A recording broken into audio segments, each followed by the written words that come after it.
বিয়েটা হয়ে গেল হঠাৎ করেই। আজকে যে আমার বিয়ে হবে সেটা আমি আজকে সকালেও ভাবিনি। কি থেকে কি হয়ে গেল নিজেও জানি না। সবচেয়ে অদ্ভুত ব্যাপার হলো, যার সাথে আমার বিয়েটা হয়েছে সেটা আর কেউ নয়, আমার ভাবি। আমার আপন বড় ভাইয়ের বউ, যাকে আজকে সকালেও আমি ভাবি বলে ডেকেছি। কিন্তু এখন আমার বউ। এখন দাঁড়িয়ে আছি বাসার ছাদের উপর, আর ভাবি মানে আমার বউ বাসর ঘরে অপেক্ষা করছে আমার জন্য। কিছু বুঝতেছেন না তো? চলেন তাহলে পুরো বিষয়টা আপনাদেরকে বুঝিয়ে বলি। আজ থেকে প্রায় 1 বছর আগে ভাবির আর ভাইয়ার বিয়ে হয়। খুব সুন্দর দিন যাচ্ছিল। ভাইয়া ইটালি থাকতো, আমি আম্মু আব্বুর বাড়িতে থাকতাম। আমি তখন অনার্স 3য় বর্ষের স্টুডেন্ট ছিলাম। ভাইয়া আর আমার সম্পর্ক ছিল বন্ধুর মতো, দুজনে খুবই ক্লোজ ছিলাম। বাবার একটা দোকান ছিল, ভাইয়া ইটালি যাওয়ার পর বিক্রি করে দিয়েছে, কারণ ভাইয়ার নিষেধ ছিল বাবা যেন আর কোনো কাজ না করে। এইভাবে আমাদের দিন যাচ্ছিল। আমিও বন্ধু বান্ধব, পড়ালেখা, আড্ডা এসব নিয়েই অসাধারণ লাইফ কাটাচ্ছিলাম। একটা ঝড় এসে আমাদের এই সুখী লাইফটাকে তছনছ করে দিয়েছে। ভাইয়া বিদেশ থেকে বাড়িতে আসলো। আমরা ভাইয়ার জন্য মেয়ে দেখতে শুরু করে দিলাম। যদিও ভাইয়া বিয়ের জন্য রেডি ছিল না, তবুও আব্বু আম্মুর জোড়াজড়িতে রাজি হয়ে গেল। অনেকগুলো মেয়ে দেখার পর একটা মেয়েকে ভাইয়ার জন্য আমরা পছন্দ করি। মেয়েটা দেখতে অসাধারণ, প্রথম দেখায় যে কারো পছন্দ হয়ে যাবে। ভাইয়ার ক্ষেত্রেও ব্যতিক্রম কিছু হয়নি। ভাইয়াও মেয়েটাকে পছন্দ করে ফেললো। মেয়েটা আমার সাথেই পড়তো, অর্থাৎ অনার্স 3য় বর্ষে। শুধু ক্যাম্পাসটা ভিন্ন ছিল। নাম হচ্ছে অবন্তী। দুই ফ্যামিলির সম্মতিতে মহা ধুমধামে ভাইয়ার বিয়েটা হয়ে গেল। ভাইয়া আর ভাবির আন্ডারস্ট্যান্ডিংটা ছিল অসাধারণ। দুজন দুজনকে অল্প দিনেই অনেক ভালোবেসে ফেললো, সেটা ওনার হাব ভাব দেখলেই বোঝা যায়। বিয়ের পরে ভাইয়া ভাবিকে নিয়ে অনেক ঘোরাফেরা করলো। আমিও ভাবির সাথে অনেক মশকরা করতাম। ভাবি সব ক্লোজ ভাবে দিত। ভাবিও অল্প দিনে আব্বু আম্মুর মন জয় করে নিল। আম্মু নিজের হাতে ভাবির মাথায় তেল দিয়ে দেয়, রান্না শিখায়। আব্বু আর আম্মু ভাবিকে কখনো ছেলের বউ হিসেবে দেখেনি, নিজের মেয়ের মতোই দেখেছে। ভাবির আব্বু আম্মুকে নিজের বাবা মায়ের মতোই সেবা যত্ন করত, সবকিছুতে হেল্প করত। ভাবি বাসায় আসার পর থেকে যেন বাসাটা অন্যরকম হয়ে গেল। খুব সুন্দরভাবে আমাদের দিন যাচ্ছিল। বিয়ের 2 মাস পরে ভাইয়ার ছুটি শেষ, তাই আবারও ইটালি চলে যেতে হবে। যদিও ভাইয়ার যাওয়ার মতো মন মানসিকতা ছিল না, কারণ নতুন বিয়ে করেছে, আরো কিছুদিন থাকার ইচ্ছা ছিল। বাট নিজের ক্যারিয়ার, ফ্যামিলির কথা চিন্তা করে ভাইয়া ইটালি চলে গেল। ভাইয়া চলে যাওয়ার পর প্রতিদিনই আমাদের সবার সাথে কথা হতো। আমি এটা ওটা বলে ভাইয়াকে খেপাতাম। এভাবে কিছুদিন চলে যায়। একদিন আমি কলেজ থেকে বাসায় আসছি, এমন সময় একটা বিদেশি নাম্বার থেকে কল আসে। আমি ভেবেছিলাম ভাইয়া কল দিয়েছে, কিন্তু না। আমি কলটা রিসিভ করলাম। হ্যালো ভাইয়া, কেমন আছিস? কিন্তু ওপাশ থেকে অন্য একটা লোক বলল, আমি আপনার ভাই না। আপনার নাম কি পারভেজ? আমি পারভেজ। বাট আপনি কে? আমাকে কিভাবে চিনেন? আমি তোমার ভাইয়ের বন্ধু, একসাথে কাজ করি। আমার নাম হচ্ছে রহিম। ও আচ্ছা, তো ভাইয়া কেমন আছে? কি ব্যাপার, চুপ করে আছেন কেন? ভাইয়া কেমন আছে? তোমার ভাই? আমার ভাই কি কি হয়েছে ভাইয়ার? তোমার ভাই আর বেঁচে নেই। কথাটা শোনার সাথে সাথেই আমার পায়ের নিচ থেকে মাটি সরে যেতে লাগলো। আমি নিজেকে সামলাতে না পেরে মাটিতে বসে পড়ি। চোখ দুটো ঝাপসা হয়ে আসলো। কি বলছেন? এটা হতে পারে না। আমি সকালেও ভাইয়ের সাথে কথা বলেছি। ঠিকই বলছি। কিছুক্ষণ আগে তোমার ভাই ডিউটিতে যাচ্ছিল। প্রতিদিন আমি আর তোমার ভাই একসাথে কাজে যেতাম, কিন্তু আজকে আমার শিফট সকালে ছিল আর তোমার ভাইয়ের রাতে। একটু আগে বাস উল্টে তোমার ভাই সহ কোম্পানির প্রায় 13 জন লোক মারা যায়। বাকিদের অবস্থা খুব একটা ভালো না। না, আমার বিশ্বাস হয় না। আপনি ভালো করে দেখেন, আমার ভাইয়ের কিছু হয়নি। 2 দিনের মধ্যে লাশ দেশে পাঠিয়ে দেওয়া হবে। এ কথা বলেই রহিম ভাই কলটা কেটে দিল। আমি যেন পাথর হয়ে গেলাম। মুখ দিয়ে কোনো কথা আসছে না। আমি আব্বু আম্মুকে কি জবাব দিব? কি বলে বোঝাবো ভাবিকে? মাত্র 2 মাস পরে বিধবা হয়ে গেছে। এটা শুনলে ভাবি কি অবস্থা হবে? আব্বু আম্মুকে যদি বলি তোমাদের বড় সন্তান আর নেই, কি হবে ওনাদের? না, আমি আর কিছু ভাবতে পারছি না। মাথাটা ঘুরতেছে। তাড়াতাড়ি বাসায় যাই। একটা রিক্সা নিয়ে তাড়াতাড়ি বাসায় চলে গেলাম। কলিং বেল দেওয়ার একটু পর ভাবি এসে দরজা খুলে দেয়। কি ব্যাপার, আজকে আমার দুষ্টু দেবরটা এত তাড়াতাড়ি বাসায় চলে আসছে কেন? নিশ্চয়ই কলেজ ফাঁকি দিয়েছে। ভাবির কথা শুনে আমার ভিতরটা আবারও মোচড় দিয়ে উঠলো। আমি কোনো কথা না বলে নিজের রুমে চলে গেলাম। দরজা লাগিয়ে দিয়ে ওয়াশরুমে চলে গেলাম। পানি ছেড়ে দিয়ে ইচ্ছে মতো কাঁপতে লাগলাম। অনেকক্ষণ পর বের হলাম। ভাবি আমার রুমের দরজায় টোকা দিতে লাগলো। কি ব্যাপার দেবর সাহেব, মন খারাপ কেন? কি হয়েছে? মনে মনে বললাম, কি হয়েছে সেটা যদি শুনেন তাহলে আপনি নিজেকে স্থির রাখতে পারবেন না। ভাবি যেন কিছু না বোঝে, সেজন্য বললাম, কিছু না। না না, কিছু তো একটা হয়েছে। চোখ মুখ লাল কেন? বললাম তো ভাবি, কিছু হয়নি। আচ্ছা, খেতে চলো, আব্বু আম্মু বসে আছে। আপনারা খেয়ে নেন, আমি খাবো না। ভাবি কিছু একটা বলতে চেয়েছিল, কিন্তু আমি তাড়াতাড়ি বাসা থেকে বেরিয়ে গেলাম। যেখানেই যাই ভাইয়া স্মৃতিগুলো মনে পড়তে লাগলো। মনে হচ্ছে ভাইয়া আমার পাশে গল্প করতেছে। নিজেকে কোনোভাবে সান্ত্বনা দিতে পারতেছি না। রাতের বেলা রুমে বসে বসে ভাইয়ার ছবিগুলো দেখতেছি আর চোখ দিয়ে পানি ঝরতেছে। এমন সময় আম্মু আমার রুমে আসলো।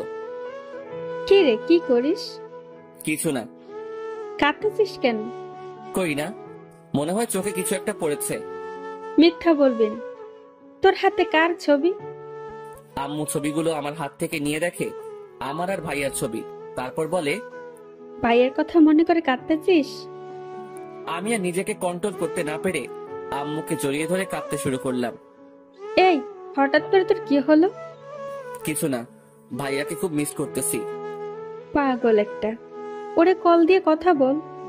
ও আচ্ছা, ভালো কথা। সকাল থেকে তোর ভাই কল দেয়নি। অবন্তী নাকি কল দিয়েছিল, বারবার মোবাইল অফ পাচ্ছে। তুই একটু দেখ তো। আমি হ্যাঁ সূচক মাথা নাড়ালাম। তারপর আম্মু রুম থেকে চলে গেল। আমি আবারও ছবিগুলো দেখতে লাগলাম। এভাবে 2 দিন চলে গেল।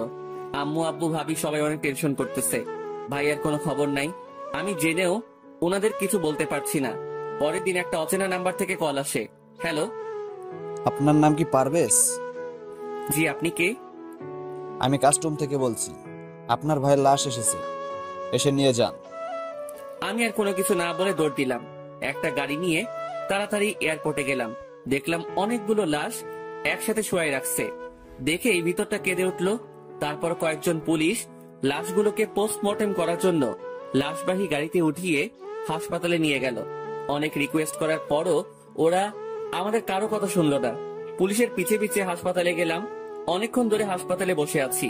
চারপাশে অন্যান্য লোকগুলো কেঁদেই যাচ্ছে। আমারও চোখ দিয়ে পানি ঝরতেছে। এখনো বিশ্বাস হচ্ছে না যে আমার ভাই আর বেঁচে নেই। তারপর প্রত্যেকটা লাশ তাদের আত্মীয়দের নিকট দিয়ে দেওয়া হচ্ছে। আমি ভাইয়ার লাশের পাশে দাঁড়িয়ে রইলাম। ভাইয়ার চেহারার দিকে তাকিয়ে আছি। দেখে মনে হচ্ছে আমার ভাইটা এখনো হাসতেছে, কিছুই হয়নি। কি সুন্দর ঘুমাচ্ছে আমার ভাই। আমি ভাইয়ার দিকে তাকিয়ে কাঁদতেছি। এমন সময় কেউ একজন কাঁধের উপর হাত দেয়। ঝাপসা চোখে তাকিয়ে দেখি একজন ডাক্তার। লাশ বেশিক্ষণ উপরে রাখা ঠিক হবে না। মেডিসিন দেওয়া ওনাদের শরীরে। যত তাড়াতাড়ি সম্ভব দাফনের ব্যবস্থা করেন। আমি আর কিছু বললাম না। হাসপাতাল থেকে একটা অ্যাম্বুলেন্স নিয়ে ভাইয়ার লাশটা উঠালাম। গাড়ি তার আপন মনে চলতেছে। আমি আব্বু আম্মু আর ভাবিকে কি জবাব দিব? তারপর অ্যাম্বুলেন্স আমাদের বাসার সামনে গিয়ে দাঁড়ালো। অ্যাম্বুলেন্সের আওয়াজ শুনে আব্বু আম্মু ভাবি সহ আশেপাশের সবাই বাইরে আসলো। কিরে, অ্যাম্বুলেন্স কেন? আর এটা কার লাশ? আমাকে নামতে দেখে সবাই একটু অবাক হলো। আমি অ্যাম্বুলেন্সের পেছনে দরজাটা খুলে ভাইয়ার লাশটা বের করলাম। আম্মু আব্বু ভাবি সবাই এগিয়ে আসলো। আমি আর কোনো কথা না বলে ভাইয়ার মুখের উপরে থাকা সাদা কাপড়টা সরিয়ে দিলাম। ভাইয়াকে দেখে আম্মু একটা চিৎকার দিয়ে অজ্ঞান হয়ে যায়। বাবা এসে জড়িয়ে ধরে। ভাবি ঠাস করে বসে যায়। অঝোর ধারায় সবাই কান্না করতে থাকে। এরপর ভাইয়ার কাফন দাফন শেষ হয়। আমি আর বাবা অনেক সময় ভাইয়ার কবরের পাশে দাঁড়িয়েছিলাম। বাবা বাসায় আসতে চাইনি। এক সময় আমি জোর করে বাসায় নিয়ে আসি। বাসায় আসার পর ভাবি আর আম্মু আমাকে জড়িয়ে ধরে অনেক কান্না করে। আমিও নিষেধ করিনি। আমি স্ট্রং ছিলাম, কারণ আমিও যদি ভেঙে পড়ি ফ্যামিলির কেউই হয়তো ভালো থাকবে না।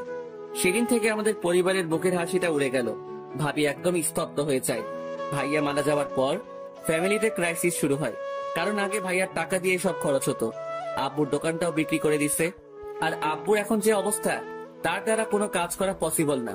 বাধ্য হয়ে আমি নেমে গেলাম জীবন যুদ্ধে। অনার্সটা শেষ না করার কারণে ভালো কোনো চাকরি পাইনি। একটা প্রাইভেট কোম্পানিতে চাকরি নেই। আমার কাজ হচ্ছে বাজারের প্রত্যেকটা দোকানে গিয়ে কার কি মাল লাগবে সেটা লিখে এনে মালগুলো আবার পৌঁছে দেওয়া, যাকে বলা হয় স্যার। ভাইয়ার কথা খুব মনে পড়তো। কত কষ্ট করে ভাইয়ার টাকা ইনকাম করতো, এখন হাড়ে হাড়ে টের পাচ্ছি। বেতন ছিল কম, মাত্র 8,000 টাকা, যেটা দিয়ে ফ্যামিলি কোনো মতো চললেও আব্বু আম্মুর মেডিসিন কেনা প্রায় অসম্ভব। তাই বন্ধুদেরকে বলে কয়েকটা টিউশনি নিয়ে নিলাম। সকাল 6টা থেকে রাত 11টা পর্যন্ত আমার এই যুদ্ধ চলতে থাকে। নিজের পড়ালেখা প্রায় শেষ করে দিলাম, কিন্তু ভাবিটা কন্টিনিউ রাখলাম। এর মাঝে ভাবির বাবা মা অনেকবার এসেছে আমাদের বাসায় ভাবিকে নিয়ে যাওয়ার জন্য, কিন্তু আব্বু ওনার হাত ধরে অনেক রিকোয়েস্ট করে ভাবিকে রেখে দেয়। ভাবিকে এত ভালোবাসতো যে অন্য কারো ঘরে পাঠানোর চিন্তাও আব্বু আম্মু করতো না। সেদিন আমি কাজ শেষ করে টিউশনি করিয়ে বাসায় আসলাম। রুমে গিয়ে কাপড় চেঞ্জ করে নিলাম, তখন বাবা আমার রুমে আসলো। আরে আব্বু, আসো, ভিতরে আসো। আমার পাশে বস। আমি গিয়ে বাবার পাশে বসলাম। বাবা আমার হাত ধরে বলল, তোর খুব কষ্ট হচ্ছে রে। আরে ধুর, এগুলো কি বলো? তোর জন্য আমরা কিছুই করতে পারিনি, তুই আমাদের মাফ করে দিস। আব্বু, তুমি কি পাগল হইছো? এগুলো কি বলো? আমার ফ্যামিলি, আমি না দেখলে কে দেখবে? আর আমার কোনো কষ্ট হচ্ছে না। অবন্তের বাবা আসছিল, কি বললো? ওরে নিয়ে যেতে চাই। এভাবে নাকি দিন যায় না। তুমি কি বললে? আমি তো বলে দিয়েছি আমি আমার মেয়েকে জীবনেও দিব না।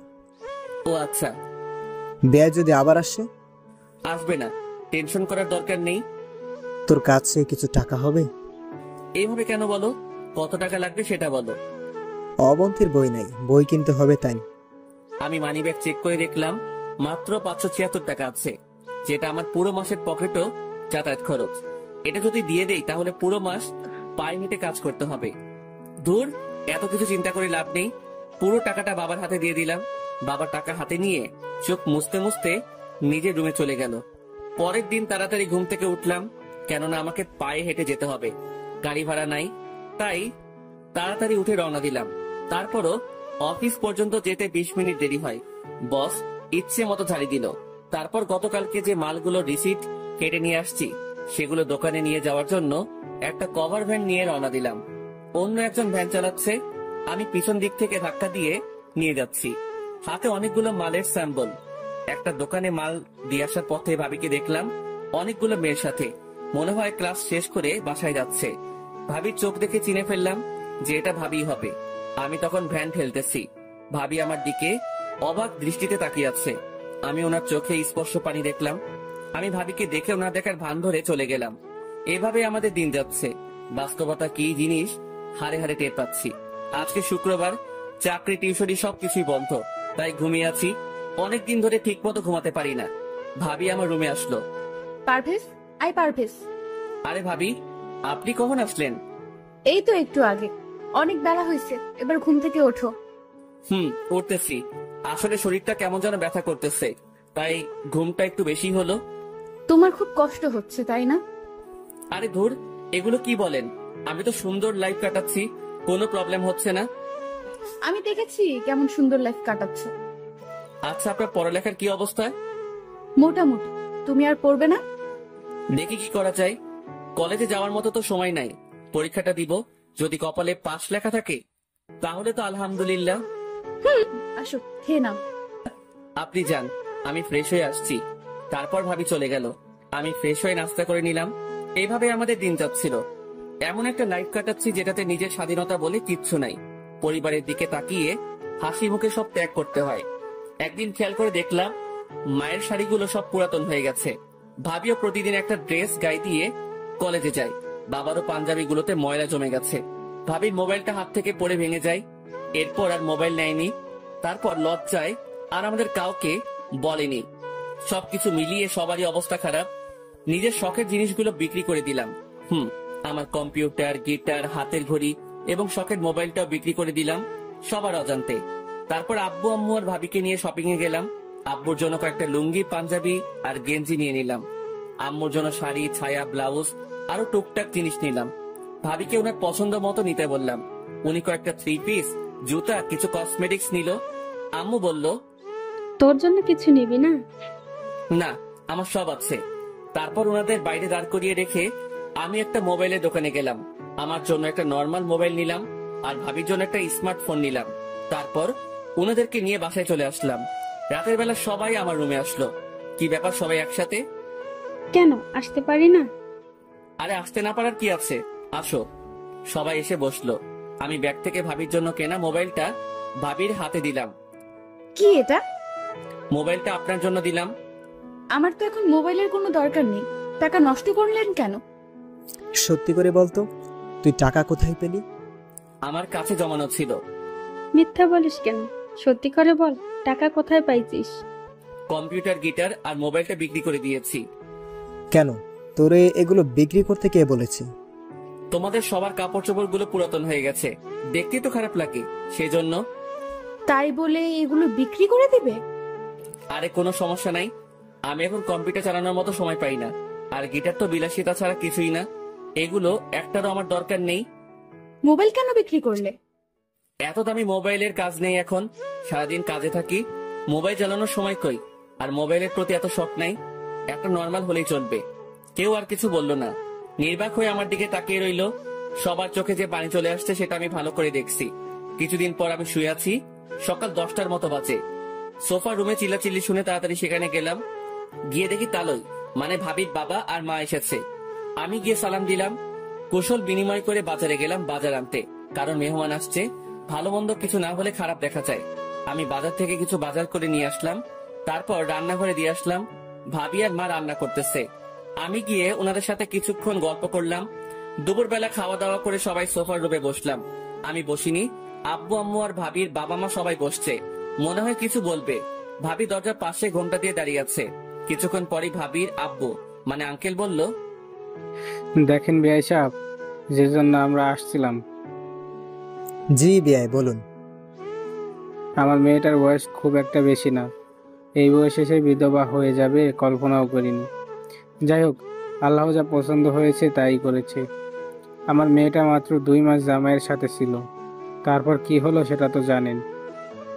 এখন কথা হচ্ছে, ওর তো একটা ভবিষ্যৎ আছে, এভাবে তো আর তার জীবন চলবে না। তো এখন কি করতে পারি? আপনাদের কিছু করতে হবে না, আমাদের মেয়েকে আমরা নিয়ে যাব, ওর অন্য জায়গায় বিয়ে দিয়ে দেব। এভাবে থাকলে তো আর হবে না। না বিয়াই, এটা করবেন না। আমার মেয়েকে আমার কাছ থেকে নিয়ে যাবেন না। দেখেন, আবেগ দিয়ে তো আর জীবন চলে না, বাস্তবতা মেনে নিতে হবে।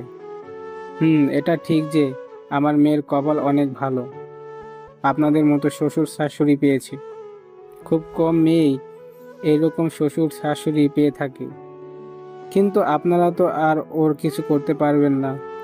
ও কি আপনাদের সাথে জীবন কাটাতে পারবে? আমাদেরও তো বয়স হয়েছে, মরতে তো হবেই। আপনাদের কিছু হয়ে গেলে আমার মেয়েটার কি হবে? কিন্তু এখানে তো ওর কোনো সমস্যা হচ্ছে না, সব ঠিকঠাক মতো আছে। সব আছে, বাট স্বামী তো নেই। একটা মেয়ে কি এইভাবে লাইফ কাটাতে পারে? আপনিই বলুন, আপনার মেয়ে হলে আপনি কি করতেন? আমি জানি আপনি অবন্তীকে অনেক ভালোবাসেন, নিজের মতোই দেখেন, কিন্তু অবন্তীকে আমরা আর এখানে থাকতে দিতে পারি না। অন্ততপক্ষে ওর বাবা হিসেবে এটা আমার দায়িত্ব। আমার মেয়ে আমার কাছেই থাকবে, আমি আমার মেয়েকে যেতে দেব না। আপনি এসব কি বলছেন? আমার এক ছেলে হয়তো আমাদের ছেড়ে চলে গেছে, কিন্তু আরেকজন তো আছে। আপনি না অবন্তীকে বাইরে বিয়ে দিতে চেয়েছেন, বাইরে দেওয়ার দরকার নেই, আমার ছোট ছেলের সাথেই ওর বিয়ে দেব। এবার তো আর বলতে পারবেন না যে আপনার মেয়ে বিধবা, ওর স্বামী নাই, এগুলো তো আর বলতে পারবেন না। আমি বাবার কথা শুনে চোখ বড় বড় করে ওনার দিকে তাকালাম। এটা কেমনে হয়? এখন আমি অবন্তীকে ভাবি বলে ডাকি, আর সে নাকি আমার? না, এটা কিছুতেই সম্ভব না। আমার মাথা ঘুরতেছে। হঠাৎ করে বাবা আমার দুহাত চেপে ধরে বলে, প্লিজ বাবা, তুই না করিস না, তুই অবন্তীকে বিয়ে কর আর মেয়েকে আমার কাছে থাকতে দে। প্লিজ বাবা, আমার অনুরোধটা রাখ, না হলে যে আমি মরেও শান্তি পাবো না। পারবেন? বাবা মা, প্লিজ না করিস না। আমি বাবার হাত ধরে হ্যাঁ সূচক মাথা নাড়ালাম। ভাবির দিকে তাকিয়ে দেখি উনি চোখ মুছতে মুছতে রুমে চলে গেল। ভাবির আম্মু বলল, বিয়াই, আপনি মানুষ না ফেরেশতা। একটা মানুষ এত ভালো হয় কেমনে? আমি নিজেও জীবনে আমার মেয়ের জন্য এত কিছু করিনি যেটা আপনি করলেন। আচ্ছা বেয়াই মশাই, বিয়েটা আজকেই হয়ে যাক, আমি কাজেই ডেকে নিয়ে আসি। আচ্ছা ঠিক আছে, আমি আমার ছেলেকে আর ছেলের বউকে আসতে বলি, আর অবন্তীকে বাইরে নিয়ে গিয়ে সাজিয়ে আনার জন্য বলবো। আচ্ছা, আমি বাজারে গেলাম। কোন রকম অনুষ্ঠান ছাড়াই বিয়েটা হয়ে গেল। ভাবিকে আজকে একটু অন্যরকম সুন্দর লাগছে। প্রথম বিয়ের চেয়েও বেশি। শুধু একটা জিনিসের অভাব, সেটা হচ্ছে মুখের হাসিটা। ভাইয়ার সাথে যখন বিয়ে হয়েছিল তখন ভাবির মুখে খুব সুন্দর হাসি ছিল। আজকে সব আছে, সেটাই নেই। হয়তো এমন কিছু হয়ে যাবে কল্পনাও করেনি। ছোটবেলা থেকে আমার অনেক ইচ্ছা ছিল খুব সুন্দর করে বিয়ের অনুষ্ঠান করব, ভালো একটা চাকরি পাওয়ার পর বিয়েটা করব। কিন্তু সবকিছু তো সবার কপালে থাকে না, আমার কপালেও হয়তো নেই। আকাশের দিকে তাকিয়ে ভাবছি জীবনে এমন একটা সময় আসবে আমি স্বপ্নেও ভাবিনি। ভাবিকে বিয়ে করতে হবে, তাও নিজের অজান্তে। এসব ভাবতে ভাবতে কখন যে চোখে পানি চলে আসলো টেরই পাইনি। কেউ একজন পেছন থেকে কাঁধের উপর হাত দেয়। তাকিয়ে দেখি বাবা। আব্বু, তুমি এখনো ঘুমাওনি?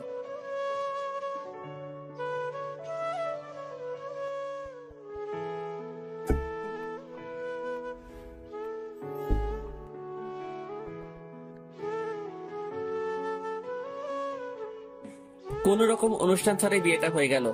ভাবিকে আজকে একটু অন্যরকম সুন্দর লাগছে। প্রথম বিয়ের চেয়েও বেশি। শুধু একটা জিনিসের অভাব, সেটা হচ্ছে মুখের হাসিটা। ভাইয়ার সাথে যখন বিয়ে হয়েছিল তখন ভাবির মুখে খুব সুন্দর হাসি ছিল। আজকে সব আছে, সেটাই নেই। হয়তো এমন কিছু হয়ে যাবে কল্পনাও করেনি। ছোটবেলা থেকে আমার অনেক ইচ্ছা ছিল খুব সুন্দর করে বিয়ের অনুষ্ঠান করব, ভালো একটা চাকরি পাওয়ার পর বিয়েটা করব। কিন্তু সবকিছু তো সবার কপালে থাকে না, আমার কপালেও হয়তো নেই। আকাশের দিকে তাকিয়ে ভাবছি জীবনে এমন একটা সময় আসবে আমি স্বপ্নেও ভাবিনি। ভাবিকে বিয়ে করতে হবে, তাও নিজের অজান্তে। এসব ভাবতে ভাবতে কখন যে চোখে পানি চলে আসলো টেরই পাইনি। কেউ একজন পেছন থেকে কাঁধের উপর হাত দেয়। তাকিয়ে দেখি বাবা। আব্বু, তুমি এখনো ঘুমাওনি? পৃথিবীর নিকৃষ্ট বাবার মধ্যে আমি একজন, যে অন্যের মেয়ের জন্য নিজের ছেলেকে কোরবানি দিলাম। তোর সাথে আমি অনেক বড় অন্যায় করেছি। এই বয়সে সবাই ঘোরাফেরা করতেছি, আর আমি তোর কাঁধে সব চাপ তুলে দিলাম। আবার তোর অমত থাকা সত্ত্বেও অবন্তীর সাথে তোর বিয়ে দিয়ে দিলাম। ধুর, তুমি এগুলো কি বলো? তোমার যেটা ভালো মনে হয়েছে সেটাই করেছো। অবন্তীকে অনেক ভালোবাসি রে। মেয়েটাকে ছাড়া ঘরটা কেমন যেন ফাঁকা ফাঁকা লাগে। যা, অনেক রাত হয়েছে, এবার ঘরে যা। মেয়েটা অনেকক্ষণ ধরে বসে আছে। আমি আর কোনো কথা না বলে নিচে চলে আসলাম। এসে রুমে চলে গেলাম। দরজা খুলে ভিতরে গিয়ে দেখি ভাবি, মানে অবন্তী ভাইয়া একটা ছবির দিকে তাকিয়ে কাঁদতেছে। আমার ঠিক কি করা উচিত কিছুই বুঝতেছি না। আমি খাটের পাশে গিয়ে দাঁড়িয়ে রইলাম। একটু পর ভাবি, না আর ভাবি বলবো না, কারণ সে এখন আমার স্ত্রী। বলল, পারভেজ, জি। তোমার সাথে কিছু কথা আছে। বলে। আমি জানি তুমি ছেলেটা অনেক ভালো। তোমার মতো ছেলেকে স্বামী হিসেবে পাওয়া সত্যিই ভাগ্যের ব্যাপার। কিন্তু আমি তোমাকে কখনো স্বামী হিসেবে মানতে পারবো না। অবাক হয়ে ওনার দিকে তাকিয়ে রইলাম। তুমি তো জানোই তোমার ভাইকে আমি কতটা ভালোবাসি। তোমার ভাইয়ের জায়গায় আমি অন্য কাউকে জীবনেও কল্পনা করতে পারবো না। যেদিন প্রথম বউ সেজে তোমাদের বাসায় এসেছিলাম তখনই ওয়াদা করেছি তোমার ভাইকে ছাড়া জীবনে আর কারো দিকে তাকাবো না। আমার থেকে তোমার ভাই আমাকে বেশি ভালোবাসতো। কতটা ভালোবাসতো সেটা হয়তো কল্পনাও করা যাবে না। তুমি হয়তো আমাকে প্রশ্ন করতে পারো, আমি যদি অন্য কাউকে স্বামী হিসেবে না মানতে পারি তাহলে তোমাকে কেন বিয়ে করলাম? হ্যাঁ, এটার উত্তরও দিয়ে দিচ্ছি। তোমার সাথে বিয়ে না হলে অন্য কোথাও ঠিকই বাবা মা আমাকে বিয়ে দিয়ে দিত। কিন্তু আমি এখানে আব্বু আম্মু আর তোমার কাছ থেকে যে ভালোবাসা, আদর, যত্ন পেয়েছি অন্য কোথাও সেটা নাও পেতে পারি। আমার মনের অবস্থাটা তোমরা একটু হলেও বুঝবে, বাট অন্যরা বুঝবে না। জানো পারভেজ, আমি হচ্ছে পৃথিবীর সবচেয়ে বড় অভাগা। সুখ ঠিকই আসলো, কিন্তু কপালে লেখা ছিল না। তুমি আমাকে মাফ করে দিও। তোমার সুন্দর জীবনটা আমি নষ্ট করে দিলাম।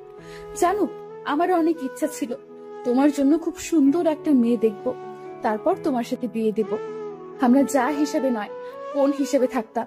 একবার চিন্তা করো কত সুন্দর হতো আমাদের ফ্যামিলিটা। তুমি প্লিজ আমাকে মাফ করে দিও। আমি তোমাকে স্বামী হিসেবে মানতে পারছি না। অনেক রাত হয়েছে, ঘুমিয়ে পড়ুন। এটুকু বলেই বারান্দায় চলে গেলাম। এমন কিছু হবে আমি জীবনেও কল্পনা করিনি। আমি ভাবছি অন্য কোথাও অবন্তীর বিয়ে হয়ে গেলে সে সুখে থাকবে না। সবকিছু মানিয়ে নিতে একটু সময় লাগবে। আমার সাথে বিয়ে হয়ে গেলে হয়তো অবন্তীর কোনো আফসোস থাকতো না, কিন্তু কি ভাবলাম আর কি হয়ে গেল। আসলে সবকিছু সবার কপালে থাকে না। আমার কপালে যে এত খারাপ হবে আমি কখনো ভাবিনি। কত সুখেই না ছিলাম আমি, কিন্তু আজ সুখের চিহ্ন নাই। মনে মনে বাবার উপর রাগ হচ্ছে। ওনার আবেগ রাখতে গিয়ে আমার জীবনটাই শেষ। ভাইয়ার কথা খুব মনে পড়তেছে। আমি রুম থেকে বেরিয়ে গেলাম, ভাইয়ার কবরের কাছে যাব। ঘড়িতে দেখলাম 12টা বাজে। আমি কাউকে কিছু না বলে বাসা থেকে বেরিয়ে গেলাম। বাইরে খুব সুন্দর চাঁদের আলো। একা একা হাঁটতেছি। কিছুক্ষণ পর ভাইয়ার কবরের কাছে গেলাম। কবরের বেড়াটা ধরে তাকিয়ে রইলাম কবরের দিকে। ভাইয়া আর আমার স্মৃতিগুলো মনে পড়তে লাগলো। নিজেই বলতে শুরু করলাম, ভাইয়া কেমন আছিস? তোর কি সময় হবে একটু কথা বলতাম? জানিস, তুই যে আমার মাথার উপর ছায়ার মতো ছিলি, এখন হাড়ে হাড়ে টের পাচ্ছি।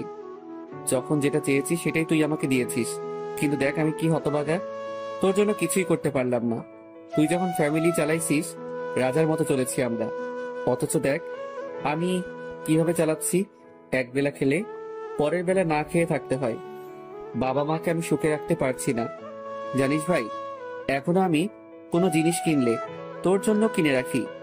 আমি যেখানে যাই না কেন সব সময় যেন মনে হয় তুই আমার পাশেই আছিস। ভাই, তোর মনে আছে তুই যেদিন বাইক কিনেছিলি, চাবিটা আমার হাতে দিয়ে দিলি আর বললি বাইকটা আজ থেকে তোর। তুই আমার জন্য অনেক স্যাক্রিফাইস করেছিস, কিন্তু দেখ আমি কত বড় হারামি। তোর জন্য তো কখনো স্যাক্রিফাইস করিনি, বরং তোর বউটাকে নিজের বউ করে নিয়েছি। ভাই বিশ্বাস কর, আমি অনন্তীকে বউ হিসেবে কল্পনাও করিনি। তোর যাতে মনে কষ্ট না যায় সেজন্য আমি কখনো অবন্তীর দিকে খারাপ নজরেও তাকাইনি। তুই সবসময় আমাকে বলতি অবন্তীকে দেখে রাখতে, কিন্তু দেখ আমি কত বড় বেঈমান। দেখে রাখার নাম করে আমি নিজে ওরে বিয়ে করে ফেলেছি। ভাই, এই ভাই, আর একবার আমাদের মাঝে আয়। আমি যে আর পারছি না, মা বাবাকেও কিছু বুঝতে দিতেছি না, কারণ আমি যদি ভেঙে পড়ি তাহলে ওদের কি হবে। ভাই, আমি তোর সাথে অনেক বড় অন্যায় করেছি, তুই আমাকে মাফ করে দিস। আর কোনো কথা মুখ দিয়ে আসছে না, বারবার ভাইয়ার চেহারাটা চোখে ভাসতেছে। আরো কিছুক্ষণ কবরের পাশে থেকে বাসার দিকে হাঁটা দিলাম। ভাবতে লাগলাম আমি হয়তো একমাত্র ব্যক্তি যে বাসরাতে নিজের বউয়ের সাথে না থেকে একটা কবরস্থানের মধ্যে রাত কাটিয়ে দিল। বাসায় যাওয়ার পর দেখলাম অবন্তী এখনো নাক টেনে টেনে কাঁদতেছে। কি ব্যাপার, আপনি এখনো ঘুমাননি? কোথায় গিয়েছিলে? ছাদে। রাত অনেক হয়েছে, ঘুমিয়ে যান। তারপর আমি একটা বালিশ নিয়ে ফ্লোরে ঘুমিয়ে পড়লাম। সকালবেলা ফজরের আজানের সময় ঘুমটা ভেঙে যায়। আমি উঠে নামাজ পড়ার জন্য রেডি হচ্ছি। অবন্তীর দিকে তাকিয়ে দেখি বাচ্চাদের মতো ঘুমাচ্ছে। কিছুক্ষণ তাকিয়ে থাকলাম, তারপর বাসা থেকে বের হয়ে মসজিদে চলে গেলাম। নামাজ পড়ে এসে দেখে অবন্তীও উঠে গেছে। আমি ওয়াশরুমে গিয়ে গোসল করে নিলাম। কাজে চলে যেতে হবে, পকেটে কোনো টাকা নাই, তাই হেঁটেই যেতে হবে। তাড়াতাড়ি না গেলে বসের ঝাড়ি খেতে হবে। গোসল করে রেডি হয়ে রুম থেকে বের হলাম। দেখি মা রান্না করছে আর অবন্তী সেগুলো সাজিয়ে দিচ্ছে। বাবা বসে বসে খবরের কাগজ পড়তেছে। আমাকে এত সকাল সকাল রেডি হতে দেখে বলল, কি রে, তুই কই যাস? আব্বু, কাজে যাচ্ছি। কালকেও যাইনি। না আব্বু, বাসায় তো তেমন কোনো কাজ নাই, সো বসে থেকে কোনো লাভ নাই। আচ্ছা শোন, বলো। অবন্তী তো সামনে ফাইনাল পরীক্ষা, কলেজের তো ফিস বেতন সব রয়ে গেল। আচ্ছা, আমি রাতে দিয়ে দিব। কত টাকা হয়েছে আমাকে বলে দিও। সে কি আজকে কলেজে যাবে? যাবে।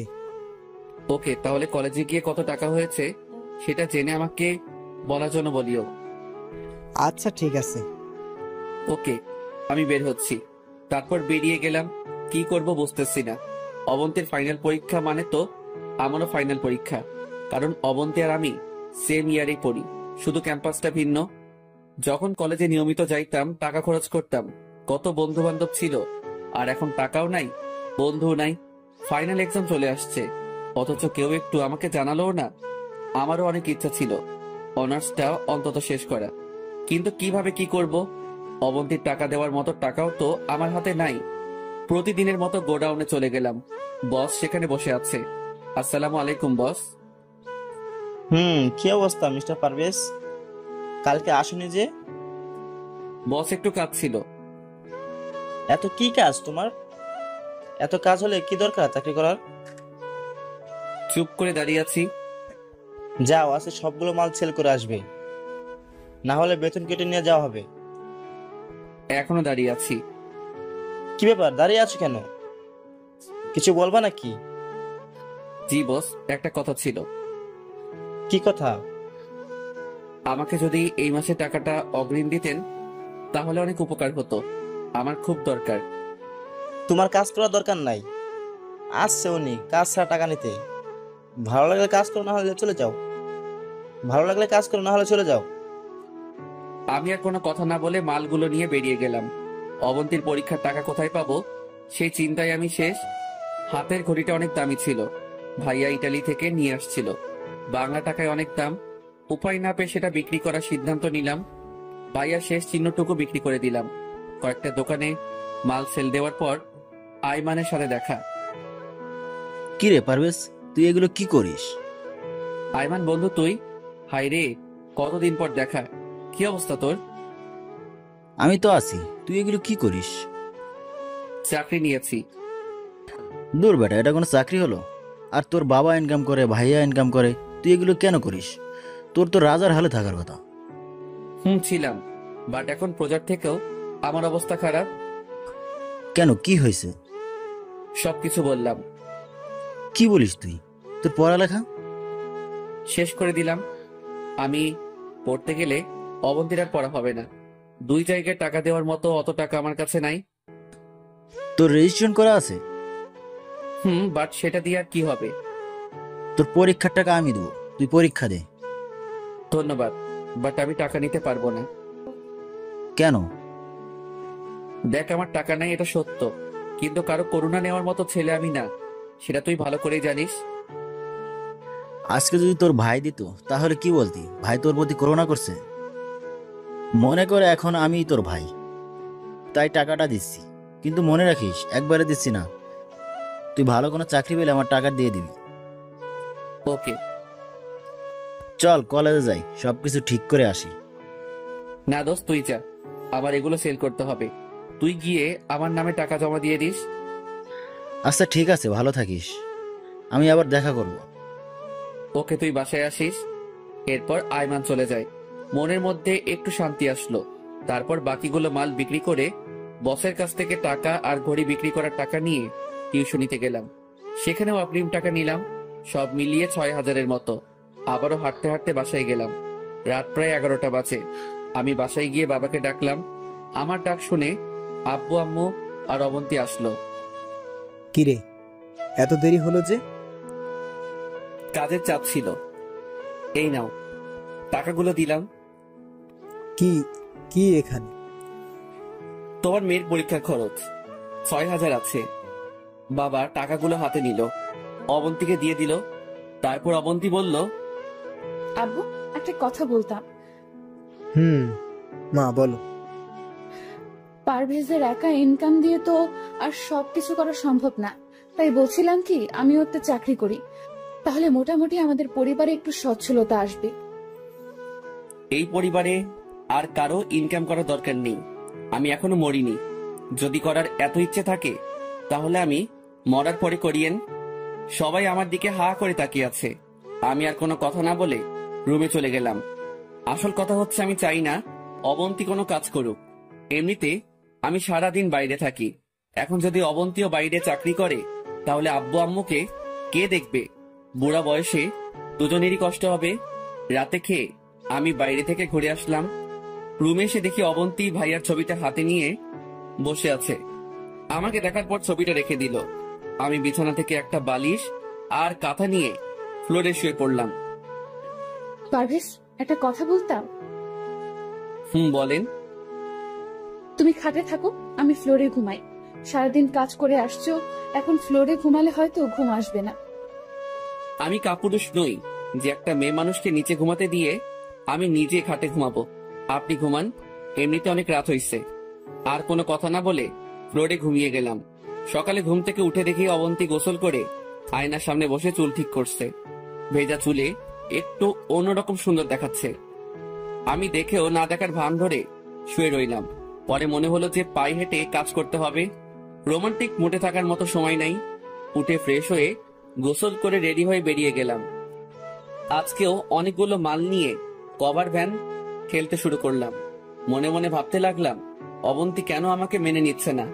যেখানে আমি ওকে মেনে নিব না, সেখানে তার উল্টোটা হচ্ছে। এভাবে দিন যেতে লাগলো। বিয়ে করেও আমার আর অবন্তীর সম্পর্ক ভাবি দেবরের মতোই রয়ে গেল। মাঝে মাঝে অবন্তীর উপর অনেক রাগ হয়। কি করব কিছুই বুঝতে পারছি না। আব্বু আম্মুর জন্য আজকে আমার এই অবস্থা। দেশে মেয়ের অভাব পড়েছে যে আমাকে ভাবিকে বিয়ে করতে হলো। সারাদিন কাজ করে এসে আবার রাতে ফ্লোরে ঘুম। জীবনটা অসহ্য লাগছে। পরের দিন কাজে গেলাম, শরীরটা ভালো লাগছে না, মনে হচ্ছে জ্বর আসবে। ইচ্ছা না থাকা সত্ত্বেও রাত পর্যন্ত কাজ করলাম। রাতে না খেয়ে ঘুমিয়ে গেলাম। গভীর রাতে আমার কাঁপুনি দিয়ে জ্বর আসছে। ঠিক মতো চোখও মেলতে পারছি না। হঠাৎ করে কপালে কারো নরম হাতের স্পর্শ পেলাম। ঝাপসা চোখে তাকিয়ে দেখি অবন্তী ডাকতেছে। পারভেজ, এই, কি হয়েছে তোমার?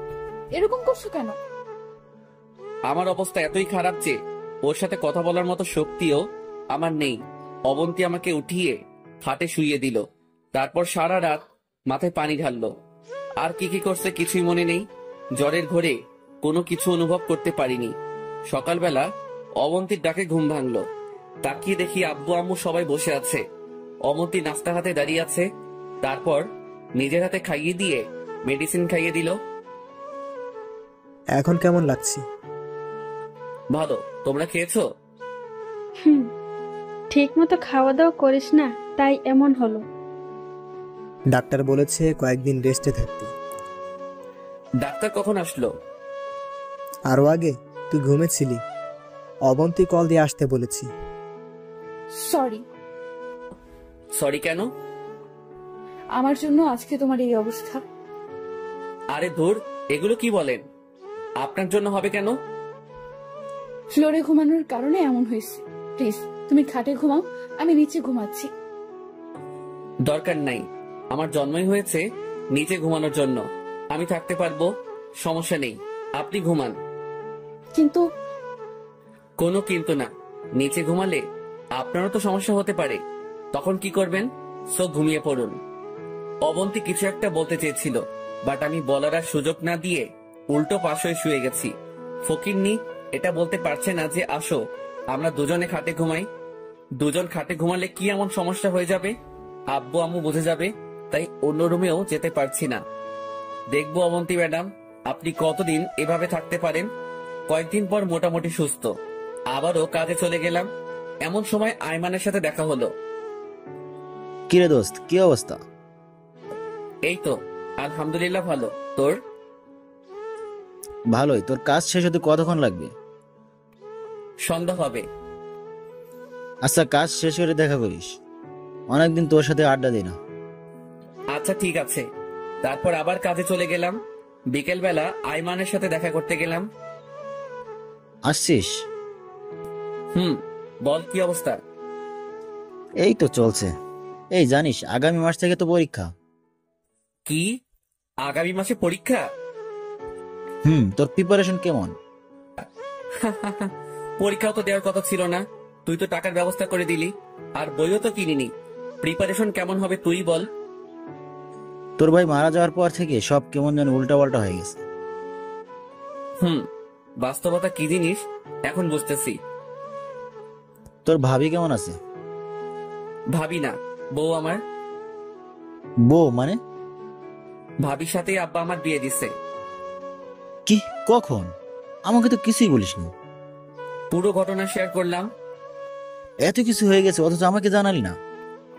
সরি দোস্ত, বলার মতো তেমন সুযোগ ছিল না। তো অবন্তীর জন্য তো এটা প্লাস পয়েন্ট, তবুও তোকে মেনে নিচ্ছে না কেন? জানি না রে, হয়তো আমি ওর যোগ্য নই। তো এখন কি করবি? কি আর করা, এভাবে দিন যাবে।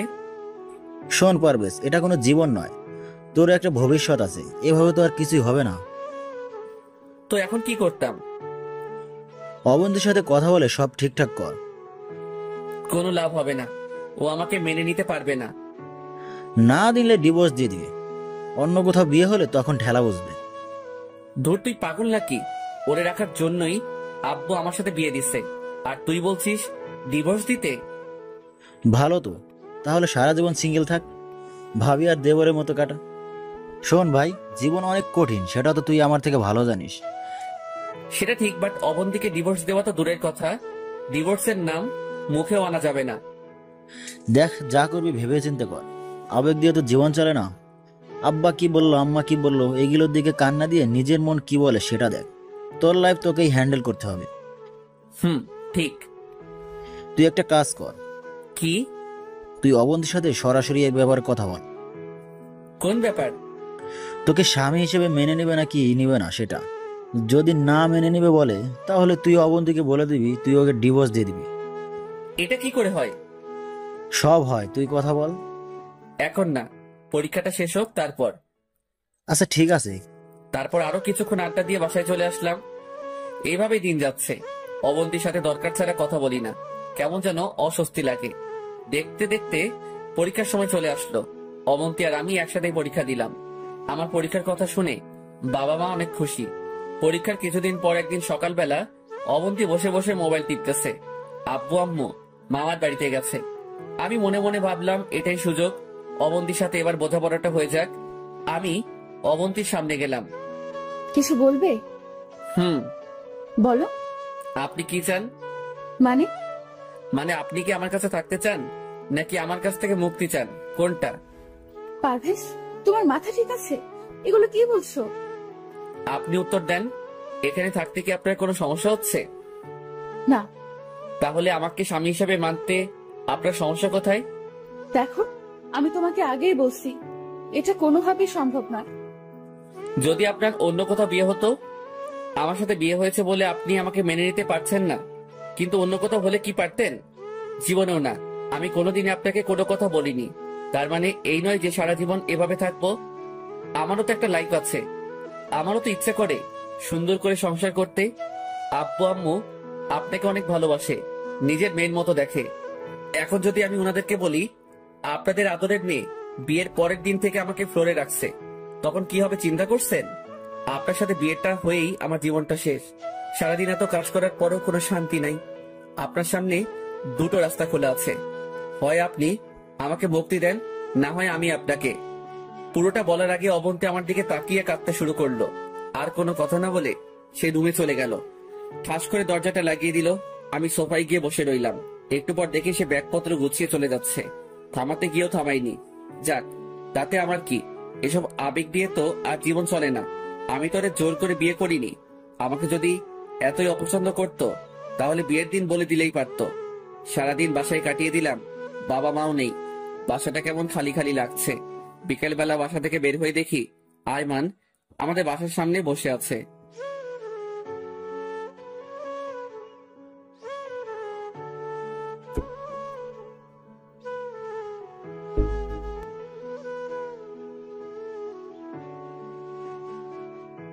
আমার সাথে বিয়ে হয়েছে বলে আপনি আমাকে মেনে নিতে পারছেন না, কিন্তু অন্য কোথাও হলে কি পারতেন? জীবনেও না। আমি কোনোদিনই আপনাকে কোনো কথা বলিনি। তার মানে এই নয় যে সারা জীবন এভাবে থাকবো। আমারও তো একটা লাইফ আছে, আমারও তো ইচ্ছা করে সুন্দর করে সংসার করতে। আব্বু আম্মু আপনাকে অনেক ভালোবাসে, নিজের মেয়ের মতো দেখে। এখন যদি আমি ওনাদেরকে বলি আপনাদের আদরের মেয়ে বিয়ের পরের দিন থেকে আমাকে ফ্লোরে রাখছে, তখন কি হবে চিন্তা করছেন? আপনার সাথে বিয়েটা হয়েই আমার জীবনটা শেষ। সারাদিন এত কাজ করার পরেও কোনো শান্তি নাই। আপনার সামনে দুটো রাস্তা খোলা আছে, হয় আপনি আমাকে মুক্তি দেন, না হয় আমি আপনাকে।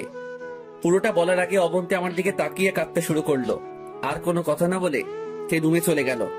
পাশ করে দরজাটা লাগিয়ে দিল। আমি সোফায় গিয়ে বসে রইলাম। একটু পর দেখি সে ব্যাগপত্র গুছিয়ে চলে যাচ্ছে। থামাতে গিয়েও থামাইনি। যাক, তাতে আমার কি, এসব আবেগ দিয়ে তো আর জীবন চলে না। আমি তো জোর করে বিয়ে করিনি। আমাকে যদি এতই অপছন্দ করত, তাহলে বিয়ের দিন বলে দিলেই পারত। সারাদিন বাসায় কাটিয়ে দিলাম, বাবা মাও নেই। বাসাটা কেমন খালি খালি লাগছে। বিকেলবেলা বাসা থেকে বের হয়ে দেখি আয়মান আমাদের বাসার সামনে বসে আছে। কি রে, তুই এখানে? কেন আসতে পারি না? আরে ধুর, সেটা না। এই সময় তুই তো এদিকে আসিস না, সেই জন্য জিজ্ঞেস করলাম।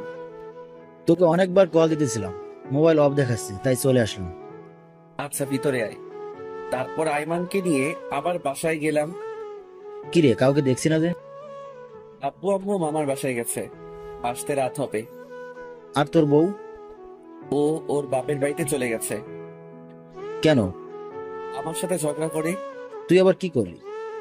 পুরো ঘটনা শেয়ার করলাম। তো এখন কি সিদ্ধান্ত নিলি? অবন্তীকে রাখবি নাকি ডিভোর্স দিয়ে দিবি? এখনো কিছু চিন্তা করিনি। যেটা ভালো মনে হয় সেটাই কর। আরো কিছুক্ষণ আড্ডা দিয়ে আইমান চলে গেল। মাগরিবের পরে নামাজ পড়ে আর বাসায় আসিনি। ভাইয়ার কবরের কাছে গেলাম। কবরের পাশে বসে নিজে নিজেই বলতে শুরু করলাম, ভাইয়া কেমন আছিস? তোর এই অকৃতজ্ঞ ভাইটা তোর বউকে সুখে রাখতে পারছে না রে। তুমি আমাকে মাফ করে দিস ভাই।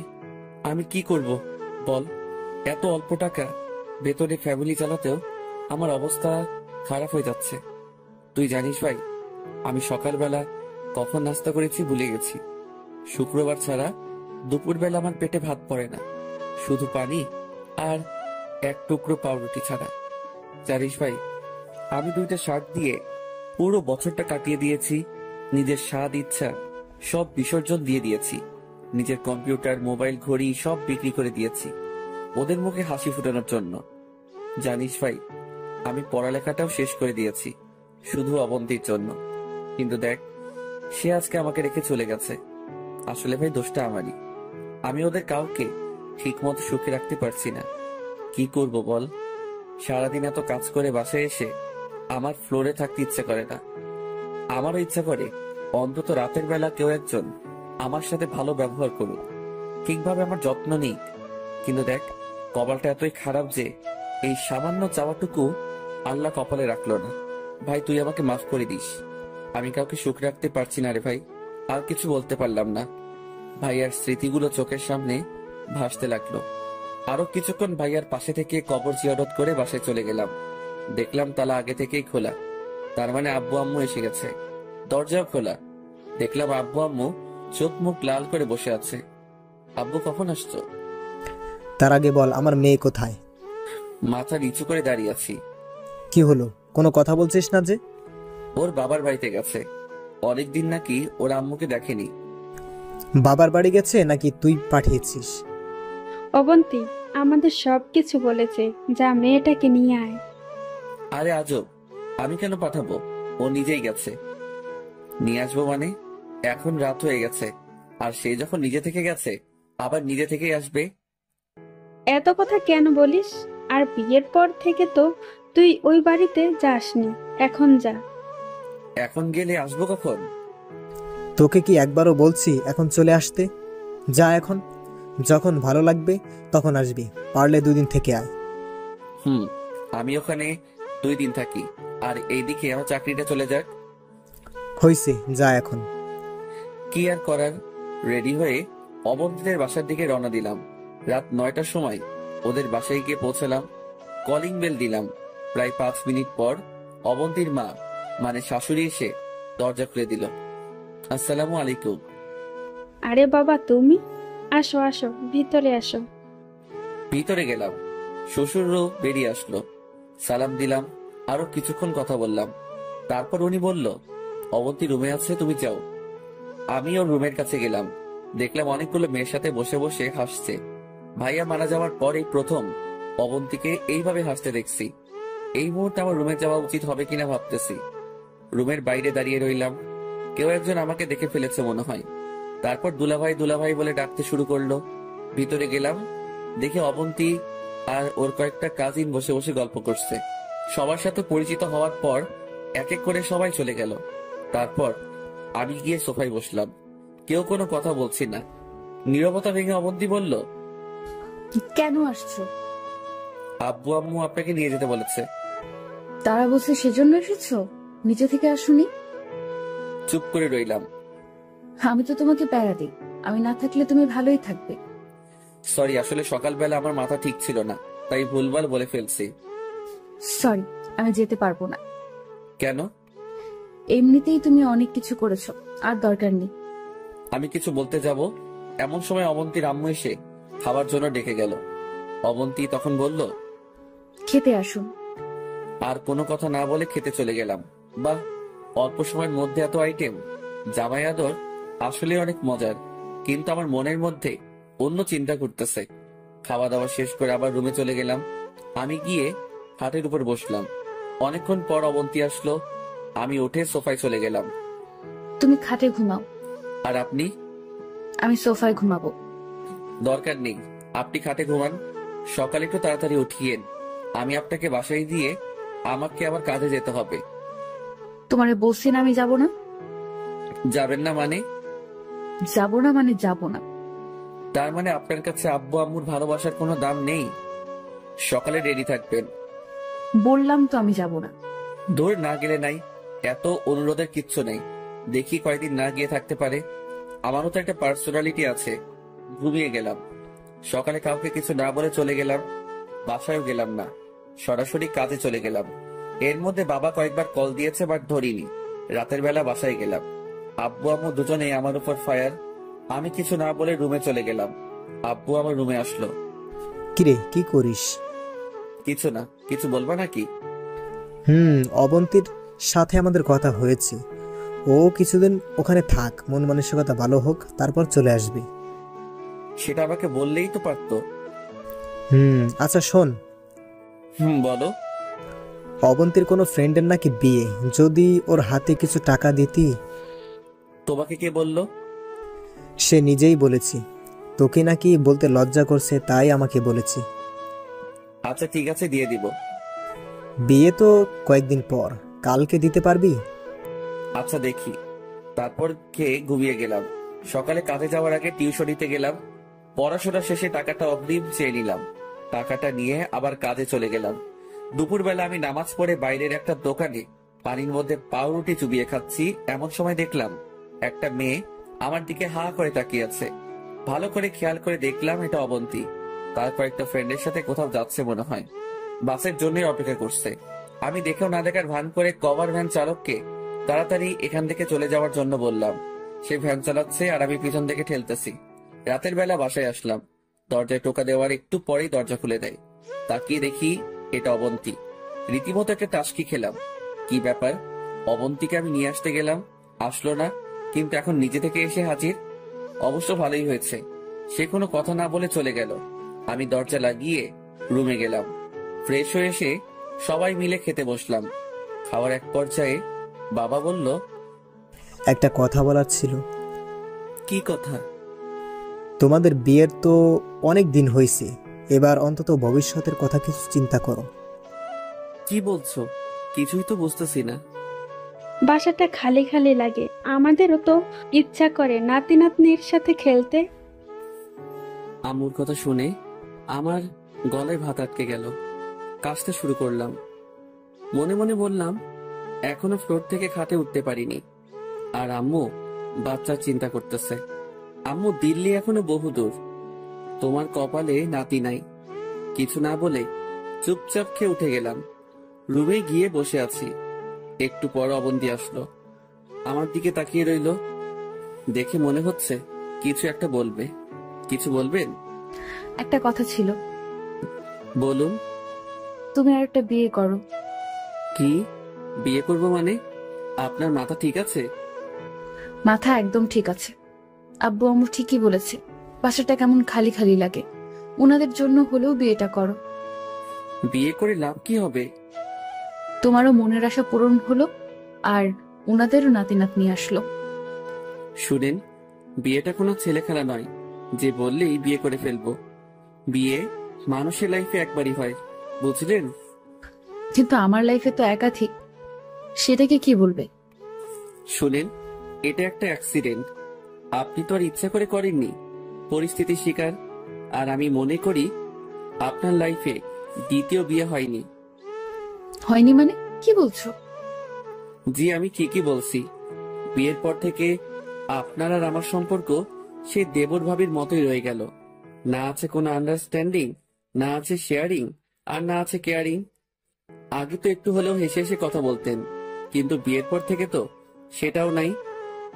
আমি তো আব্বু আম্মুর জন্য বলতেছি। আম্মুর জাস্ট ইচ্ছা হয়েছে যে যদি একটা নাতি থাকতো তাহলে খেলতে পারতো। তার মানে এই নয় যে ইচ্ছাটা পূরণ করার জন্য আমাকে আবার বিয়ে করতে হবে। আমারও তো অনেক ইচ্ছা ছিল, ভালোভাবে পড়ালেখাটা শেষ করে ভালো একটা চাকরি করব, মহা ধুমধামে বিয়ে করব, ভাইয়া আর আমি মিলে অনেক সুন্দর একটা বাড়ি করব, প্রতিদিন ভালো মন্দ খাবো। কিন্তু ইচ্ছা কি পূরণ হয়েছে? হয়নি। কারণ একজন মানুষের সবগুলো ইচ্ছা পূরণ হয় না। পড়ালেখা শেষ করা তো দূরের কথা, পরীক্ষাটাও অন্যের সহযোগিতায় দিয়েছি। আর ভালো চাকরি, সেটা তো এখন করতেছি। এই যে ভ্যান গাড়ি ঠেলতেছি, এর থেকে ভালো চাকরি আর কি হতে পারে? ভালো খাবার, সেটা তো প্রতিদিনই খাচ্ছি। পানিতে পাউরুটি চুবিয়ে খাইতেছি, এর থেকে ভালো খাবার আর কি হতে পারে? আর বিয়ে, সেটার কথা নাইবা বলি। এমন বিয়ে করেছি, ধুমধাম তো দূরের কথা, যাদের সাথে বড় হয়েছি, পড়ালেখা করেছি, সেই বন্ধুগুলারেও এখনো বলতে পারিনি। যেখানে মানুষ বিয়ের পরে সুখী হয়, ভালোভাবে থাকে, সেখানে আমি খাট ছেড়ে ফ্লোরে ঘুমাই। সো একজন মানুষের সবগুলো ইচ্ছা পূরণ হয় না। আম্মু আব্বুটা হয়তো হবে না।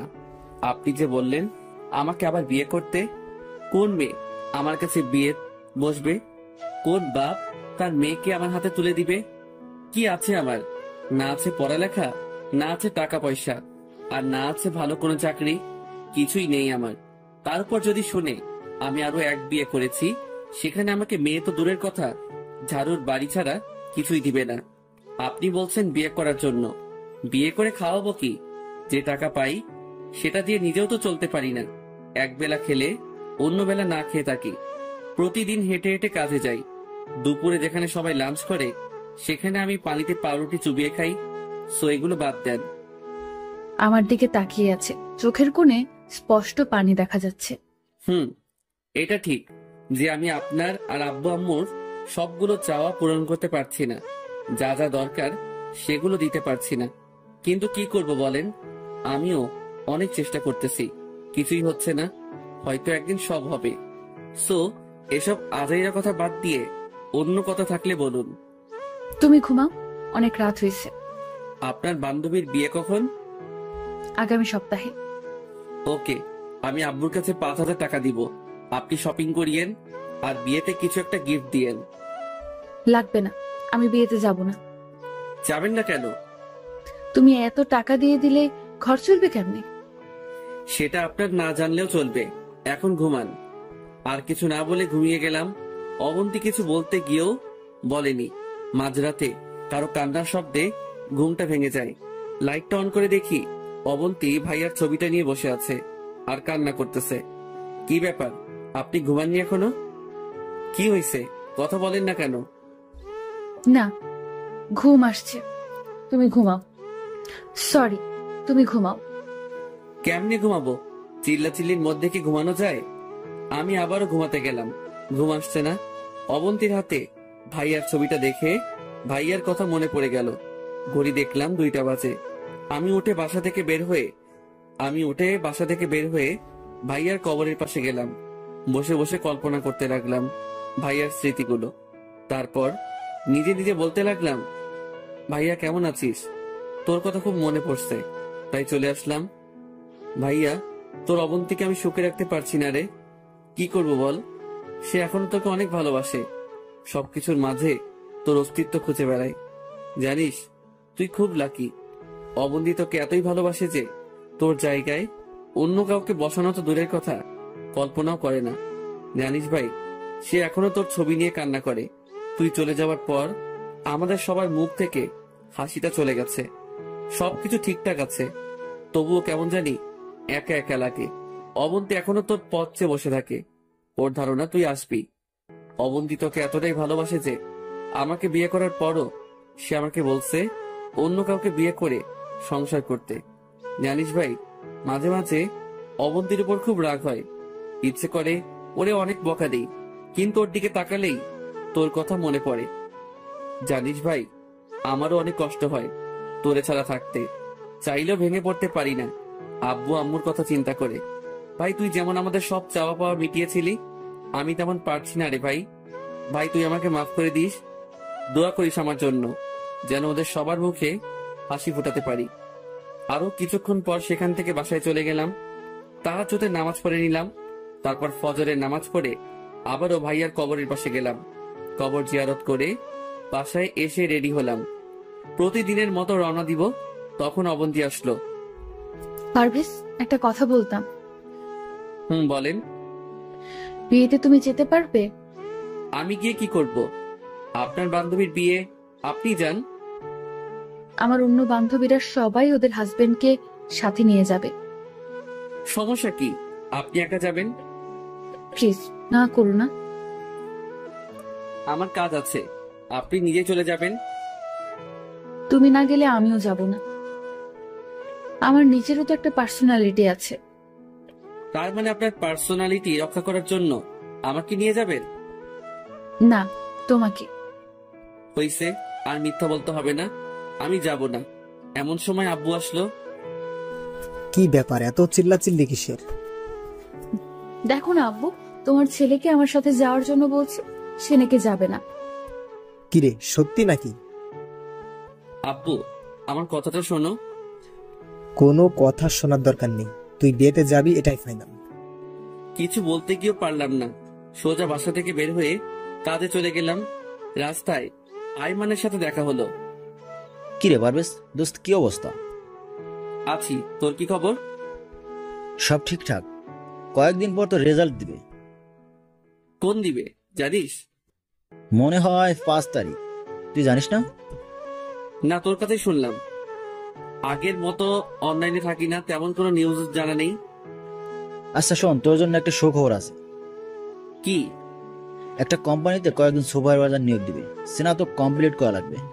তোর রেজাল্ট ভালো আসলে তুই আবেদন করিস। থ্যাঙ্কস দোস্ত। অবন্তী এসেছে? এসেছে। তুই নিয়ে আসছিস নাকি নিজেই থেকে এসেছে? ও নিজে থেকে এসেছে। আমি যখন ওর বাবার বাড়িতে গিয়েছিলাম ওরে আনতে, তখন আসিনি। গতকাল নিজে থেকে এসেছে। তুই এখন কি সিদ্ধান্ত নিলি, ডিভোর্স দিবি? জানি না, তবে আমার মনে হচ্ছে অবন্তী ঠিকই আমাকে মেনে নিবে, কিন্তু একটু সময় লাগবে। ভাইয়ার স্মৃতি থেকে আমি নিজেই এখনো বের হতে পারিনি। আর